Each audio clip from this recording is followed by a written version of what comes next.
Kali ini kita akan bahas seputar satu istilah yang saya yakin Anda semua sudah pernah dengar, yaitu pelakor.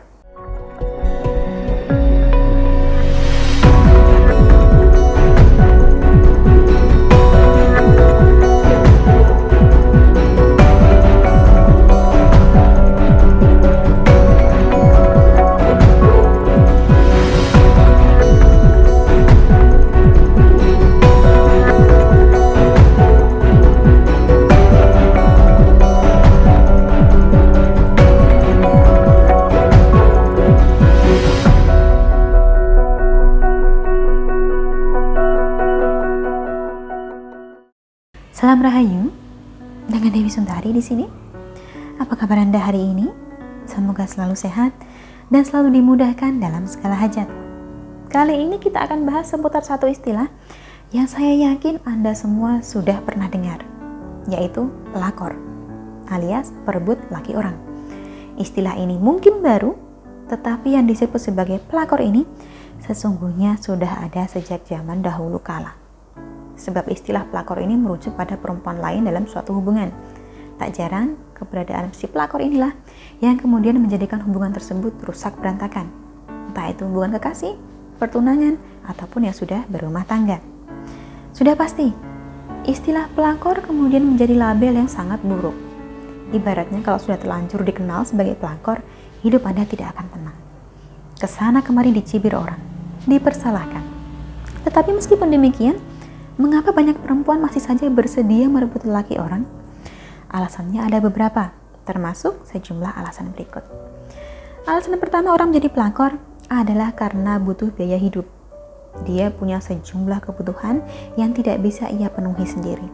Harus disokong oleh seorang lelaki. Itu pun lelakinya harus mapan. Masalahnya, lelaki yang sudah mapan ya seringkali memang sudah punya keluarga. Tetapi karena kebutuhan, akhirnya si perempuan mau saja pada lelaki yang jelas-jelas sudah punya istri ini.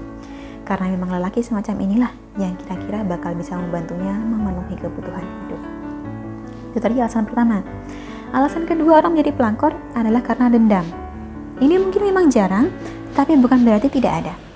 Banyak dari para orang ketiga ini dulunya merupakan seseorang yang juga pernah dikecewakan dan disakiti. Sehingga sedikit banyak ia berusaha untuk membalas sakit hati dan kekecewaan itu dengan cara apapun yang ia bisa. Pengalaman buruknya di masa lalu menjadikan dendam dalam hatinya dan ia bermaksud melampiaskan kemarahan dengan menyakiti orang lain juga. Sehingga pada akhirnya bukan uang yang dia cari, melainkan kepuasan batin semata. Lain lagi dengan alasan ketiga. Ada juga orang yang berakhir menjadi pelakor karena merasa dirinya menarik. Jadi dari sananya dia memang punya kepribadian yang agak-agak narsisistik. Karena merasa punya daya tarik, maka ia pun merasa bahwa ia bisa mendapatkan apapun dan siapapun yang ia inginkan. Termasuk suami orang, pacar orang, kekasih orang, tunangan orang. Akan muncul kebanggaan tersendiri dalam hatinya bila sudah berhasil menggoda dan mendapatkan lelaki ini.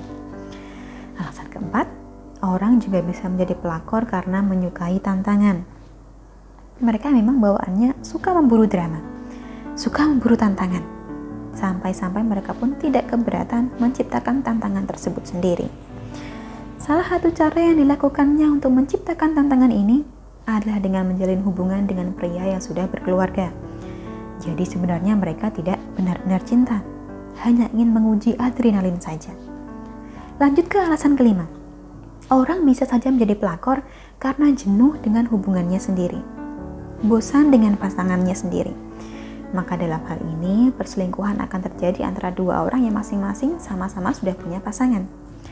Penyebab jenuhnya ini sendiri bisa macam-macam, tapi paling sering terjadi pada pasangan yang seumuran dan kehidupannya belum mapan, sehingga si perempuan akan berupaya mendapatkan pasangan lain yang menurutnya lebih meyakinkan. Alasan keenam adalah karena si wanita ini berada dalam sebuah hubungan yang bermasalah.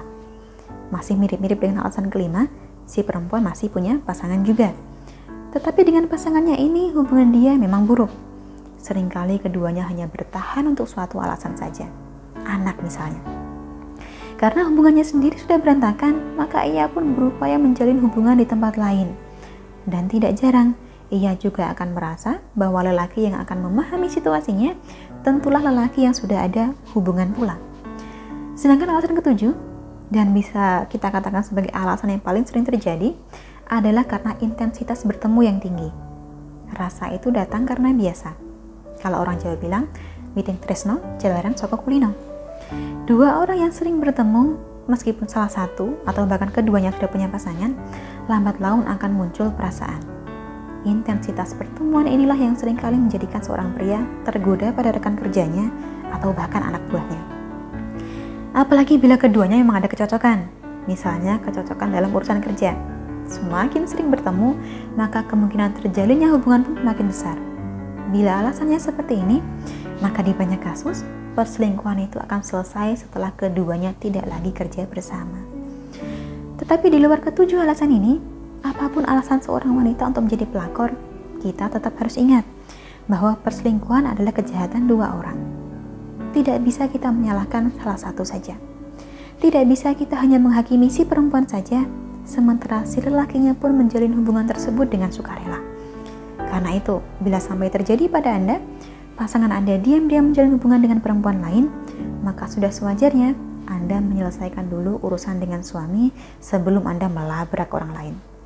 Akhir kata, dari saya cukup sekian. Terima kasih telah menyaksikan. Sampai jumpa di kesempatan selanjutnya dan salam rahayu.